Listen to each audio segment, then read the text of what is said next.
एक ऐसा शहर जहां रातें भी रोशनी से जगमगाती हैं, लेकिन इसी शहर के सिर्फ 1 घंटे की दूरी पर ऐसी जगह मौजूद है जहां सूरज ढलने के बाद कोई रुकना नहीं चाहता। कहते हैं यहाँ के घर खाली नहीं है, बस उसमें इंसान नहीं रहते। कितनी अजीब बात है ना, घर खाली नहीं है लेकिन इंसान नहीं रहते। दोस्तों, आज हम बात करने वाले हैं दुबई के ऐसे छोटे से शहर अल मदाम के बारे में जो अपने में हॉन्टेड और मिस्टीरियस होने के लिए जाना जाता है। और ये ऐसा मैं नहीं कह रहा हूँ, वहाँ के लोग कहते हैं।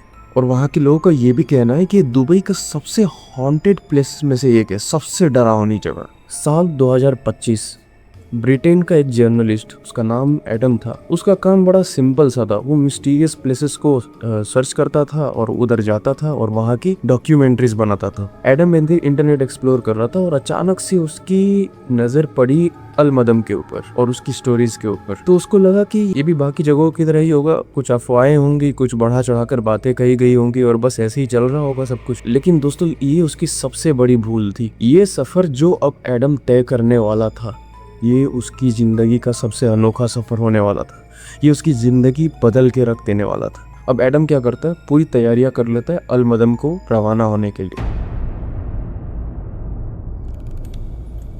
एडम बहुत दूरी तय करते हुए रेगिस्तान पहुंचता है और रेगिस्तान पार करने के बाद उस वीरान बस्ती में जा पहुंचता है। दूर दूर तक वहां पर कोई भी नहीं था, सिर्फ आधे रेत में दबे हुए घर, ना ही कोई आवाज, बिल्कुल सन्नाटा, कोई भी नहीं, एकदम पिन ड्रॉप साइलेंस। ना कोई इंसान, ना किसी जानवर की आवाज। ऐसे में तो ये बहुत हॉन्टेड उसके लिए साबित होने वाला था, बट लेट्स सी आगे क्या होता है। जब एडम कैमरे से रिकॉर्डिंग कर रहा था, उसे दूर खड़ा एक बूढ़ा सा, मतलब पूरा ही बूढ़ा था आदमी वो, उसे एक दूर खड़ा एक बूढ़ा सा आदमी दिखाई दिया। अब बूढ़े की हालत कुछ ऐसी थी कि उसने सफेद कपड़े पहने हुए थे, उसकी चेहरे पे मायूसी थी, बिल्कुल शांत खड़ा हुआ था, ऐसा मानो जैसे वो एडम का ही इंतजार कर रहा था और उसकी इंतजार में वहाँ पे खड़ा था। वो उस बूढ़े के पास जाता है और सलाम वगैरह करता है और उसे बूढ़ा वो जवाब देता है। वो उस बुढ़े से पूछता है, क्या आप यहाँ रहते हैं? बुढ़ा मुस्कुराया और बोला, नहीं, ये जगह किसी की घर हो ही नहीं सकती और ना हुई है और ना होगी। तभी एडम ने पूछा, पर ऐसा क्यों? क्या वजह, क्या रीजन है कि यहाँ पे लोग इसे हॉन्टेड प्लेस कहते हैं? अब ये सुनने के बाद बुढ़े ने उसकी तरफ बड़ी खामोशी के साथ देखा, जैसे कि वो ये बताना चाह रहा हो अपनी नजरों से कि भाई तू चला जा, अभी भी वक्त है। लेकिन फिर भी कुछ देर देखने के बाद बुढ़े ने बोला, अगर तुम सच जानना चाहते हो तो सूरज ढलने के बाद तुम यही रुकना। तो एडम बोलता, ठीक है, कोई बात नहीं, रुक जाएंगे, क्या पता कुछ अलग बात पता चल जाए यहाँ पे। अब सूरज धीरे धीरे ढलता है। जो वहाँ का रेगिस्तान है उसका तापमान भी धीरे धीरे कम होने लगता है। अब वो बुजुर्ग बोलना शुरू करते हैं। उन्होंने कहा, करीब 50 साल पहले यह गांव आबाद हुआ करता था। यहाँ खुशहाल परिवार रहा करते थे, बच्चे खेला करते थे और ऊँटों के काफिले आते जाते रहते थे। और फिर एक रात सब बदल गया। उसने बताया कि पहले लोगों को अजीबोगरीब आवाजें सुनाई दिया करती थी। ऐसा लगता था कि उनके घर के बाहर कोई चल रहा हो, और जब लोग दरवाजा खोल के बाहर आकर देखते थे तो वहाँ पे कोई भी नहीं होता था, बिल्कुल सन्नाटा। और फिर लोगों ने खिड़कियों के पास से गुजरते हुए काले साए देखना चालू कर दी। लेकिन सबसे हैरत अंगेज बात पता है क्या है? सुबह होते होते ही उनके कदमों के निशान तक साफ हो जाते थे। कोई एविडेंस नहीं मिलता था, जैसे कुछ हुआ ही ना हो इस जगह पे। अब धीरे धीरे उस गांव में बहुत बड़ा बदलाव आता है। कुछ लोग बिना वजह बीमार होने लगे, कुछ लोगों की डेथ होने लगी, वो भी बिना किसी बीमारी के, एक्सीडेंटली, कोई वजह भी नहीं पता चलती। कुछ लोग रात में चीखते हुए उठते और कुछ लोग अचानक से गायब हो जाते बिना किसी एविडेंस के, बिना किसी निशान के। कहते हैं एक परिवार ने आधी रात में उस गाँव को छोड़ने का फैसला लिया। अब उनकी गाड़ी तो मिल गई, दरवाजे भी खुले थे गाड़ी के, लेकिन उस गाड़ी में परिवार का एक सदस्य भी नहीं मिला, आज तक नहीं मिला। एडम उस बुजुर्ग आदमी की बात बड़े ध्यान से सुन रहा था। अब वैसे काफी वक्त हो चुका था, काफी अंधेरा और घना अंधेरा हो चुका था। एडम ने कैमरा चालू रखा हुआ था। अचानक से तेज हवा चलने लगी। अब वो तो रेगिस्तान था, रेत पूरे गाँव में घूमने लगी। एडम को लगा शायद तूफान आने वाला है, लेकिन तभी एडम को एक घर में, जिसकी खिड़की टूटी हुई थी, वहां पर एक काला साया, मतलब कोई पता नहीं कौन था वो, क्या था, किसी को कुछ पता नहीं था, उसे काला साया दिखाई दिया। उसे देखकर एडम तुरंत कैमरा लेकर भाग पड़ा। वो बड़ी एक्साइटमेंट में उस घर के पास जाता है और जैसे ही जाता है उस घर में कोई नहीं होता, कोई भी नहीं होता।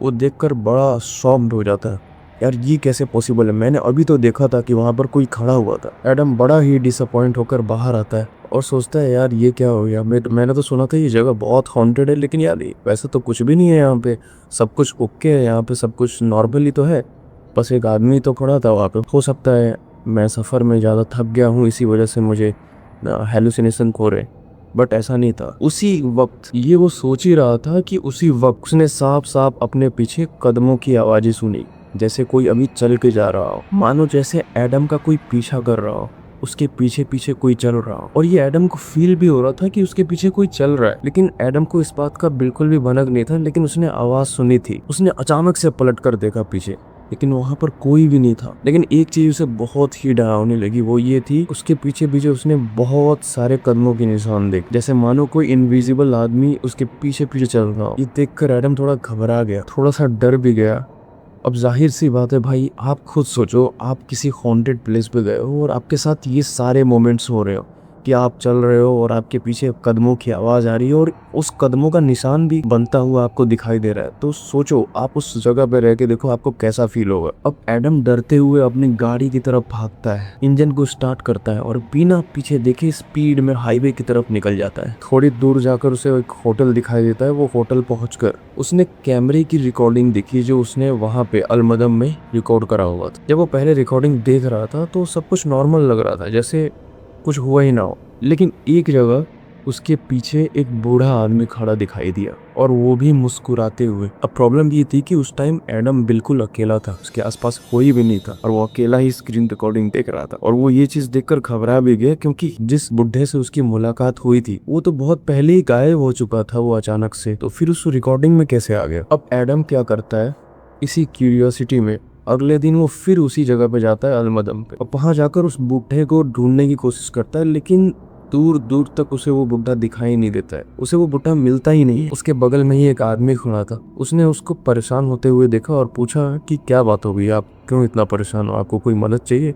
उसने कहा यार यहाँ पे एक बुढ़ा सा था, कल मेरी रात उससे बात हुई थी और वो यहाँ की कहानियां सुना रहा था। तो उस आदमी ने मुस्कुराते हुए कहा कि एक्चुअली उस बुढ़े की मौत तो 30 साल पहले ही हो चुकी है, आपने जिससे बात की है न जाने कौन था जिसका जिक्र कर रहे हो, उसका इंतकाल तो बहुत पहले ही हो चुका है। तो एडम बोलता क्या नॉनसेंस बातें कर रहे हो, मैंने उससे बात की है, मैंने उससे कल रात को बात की है भाई, और वो अचानक से गायब कैसे हो सकता है, मैंने उसे देखा है, मैंने उससे बात की है।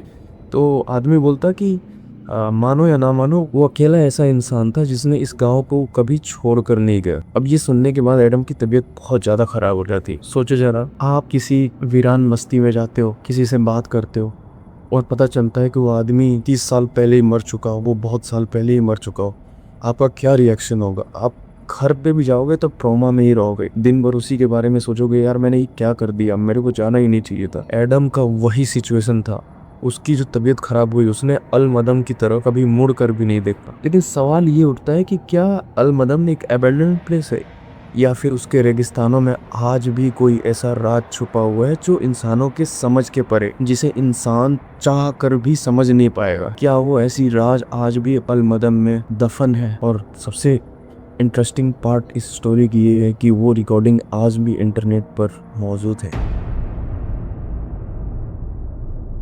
तो दोस्तों मेरा ये मानना है कि अगर इस स्टोरी को अगर आप अपने पॉइंट ऑफ व्यू से देखें, आप उस एडम की जगह पर फील करके देखें, उसकी जगह पर रह कर देखें, तो ये सबसे हॉरर मोमेंट में से एक हो सकता है। और उम्मीद करता हूँ आपको ये स्टोरी बहुत ही पसंद आया होगा। मैं जानता हूँ ये स्टोरी उतनी भी ज़्यादा डरावनी नहीं है, बट जिसके साथ ये बात गुजरी उसकी एक्सपीरियंसेस आप इंटरनेट पर सर्च कर सकते हो, क्योंकि जिसके साथ होता है वही समझता है कि असल मुद्दा क्या है और उसने क्या फील किया होगा उस प्लेस पे जाकर। तो दोस्तों मैं मिलता हूँ अगले एक ऐसी ही और इससे भी ज़्यादा खतरनाक हॉरर स्टोरी के साथ, तब तक के लिए स्टे ट्यून्ड।